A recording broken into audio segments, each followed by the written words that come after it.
Lideranças de direita saem em defesa de Roberto Jefferson, destaque de Fernando Martins.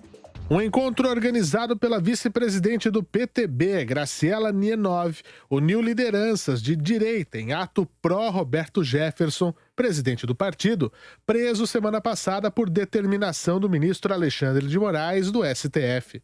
Participaram do evento os deputados do PSL Eduardo Bolsonaro, Felipe Barros, Guiga Peixoto e Caroline de Tone.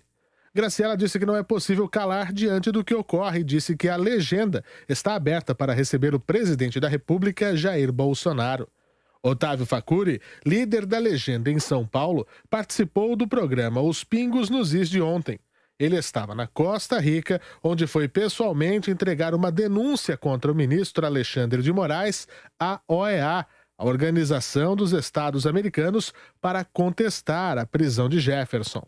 O momento político brasileiro está muito conturbado e a gente está vendo outras liberdades sendo agredidas, sendo cerceadas. Então, achamos importante fazer uma posição política para o PTB e para outros do campo de pensamento liberal conservador nesse sentido. Por isso nós estamos aqui. O próprio inquérito em si, né, ele é aberto sem a Procuradoria, né, e a Procuradoria não foi ouvida. Então, vícios de origem na abertura do inquérito, né? Segundo, no caso do Roberto Jefferson, ele tem uma certa idade já, ele tem uma condição física, né, de doença, que ele não deveria estar preso, deveria estar pelo menos em domiciliar.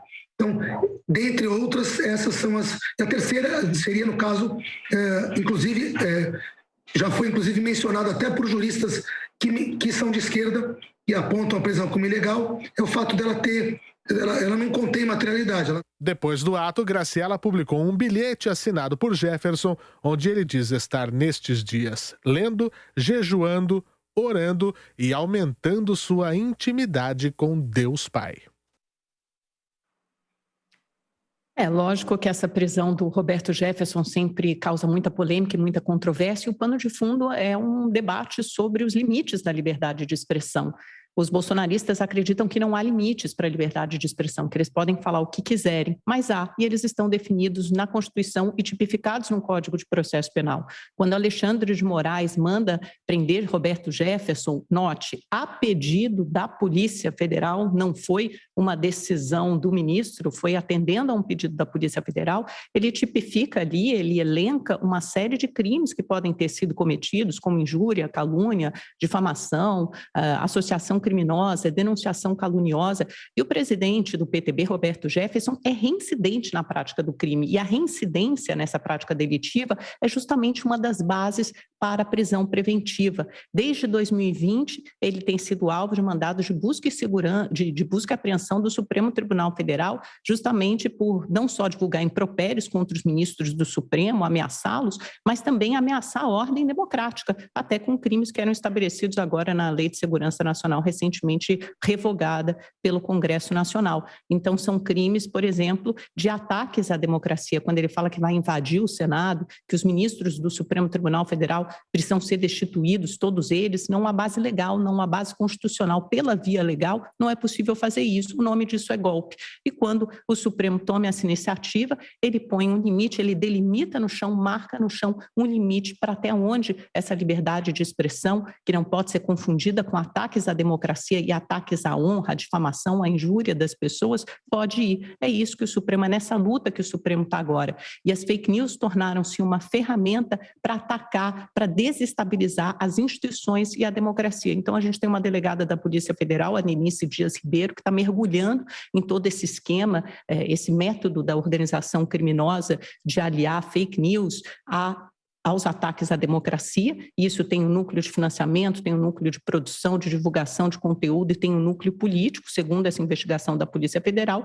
e o Supremo também atua de mãos dadas com a Polícia Federal na tentativa de inibir essas práticas. Não há base jurídica para o pedido de impeachment de nenhum desses ministros do Supremo, simplesmente porque eles não feriram a lei. Você não pode punir ou destituir um ministro do Supremo por uma questão de interpretação, de hermenêutica, de interpretação da lei. Eles não fizeram nada de legal. É um discurso político do presidente Bolsonaro para sua base, para sua militância mais feroz. Trata-se de uma prisão preventiva arbitrária e foi decretada pelo ministro Alexandre de Moraes. Certo que a Polícia Federal pediu, mas poderia fazê-lo através de uma prisão provisória. Roberto Jefferson não tem foro especial, ou seja, nem deveria ser um assunto tratado no Supremo Tribunal Federal. Eu até admito a possibilidade de um processo, mas que a Constituição e a lei sejam seguidas. É preciso seguir a lei. E a lei manda abrir um processo, passar pelo julgamento e, finalmente, condenação em primeira instância, segunda instância, transitado em julgado e prisão. A prisão direta é, sim, uma arbitrariedade. Não é o caso de prisão preventiva. Roberto Jefferson não fugiria, tem endereço fixo, atividade conhecida, trabalho, é presidente do PTB. Eu achei até pequena demais a manifestação dos partidos de direita e muito pequena, inclusive, no PTB. Fizeram muito pouco barulho diante de uma prisão tão grande. A audácia de prender o presidente nacional de um partido como o PTB é uma indicação de que o Supremo Tribunal Federal quer mesmo intimidar e está conseguindo. Eu tenho conversado com deputados e senadores aqui que se dizem surpresos e com medo do Supremo Tribunal Federal, para se ter uma ideia. Eu, repito, admito o processo, a investigação e a condenação. Uma prisão direta do Supremo Tribunal Federal, eu costumo dizer que é um entubamento jurídico, não há defesa.